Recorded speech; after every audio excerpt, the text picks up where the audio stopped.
6:30, we're bringing you in-depth coverage in campaign 2016, and WPRI.com reporter Ted Nesi joining me in studio now. Ted, you've been watching the presidential race very closely. I'm sure our viewers out there keep hearing the word caucus. And yes. We know that Iowa is a big moment for these presidential candidates, but a lot of people might not know the difference between a caucus and a primary. For us, a primary, the polls are open all day. You Normal go in, vote. You pick a candidate. This is a lot different, though, right? Very different, Shannon.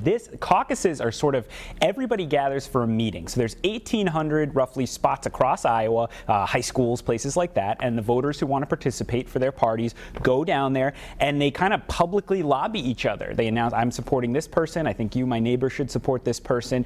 The rules can be very, very complicated. To give an example, on the Democratic side, if a candidate doesn't reach 15% at the caucus site, they're scrapped and they can't be voted for effectively, and those people will have to reallocate to the other candidates. So a very complicated process, not a normal one, and so it's a very different way of counting heads. And yet the candidates themselves put a lot of stake into this because it's really the first vote you get in the whole process. And you were telling me off camera, this started way back with Jimmy Carter. Yeah, this goes back. They've been doing caucuses since the 1800s, and Carter was the one who really saw, hey, these are the first votes. So if I make a big effort in Iowa, I'm going to get some momentum going into New Hampshire. That's what he did. And of course, Jimmy Carter was elected. And it's been the same ever since the 1970s. So it's really about momentum. It's not necessarily about winning, because the Iowa winner doesn't always get the nomination or the presidency. But it's about making an impact, showing maybe you're stronger than we thought, and also getting some momentum going into that New Hampshire primary. Essentially changing the headline if you can. If you haven't been getting the coverage, maybe Iowa will give you that? Is that Absolutely. And you could even have a winner who,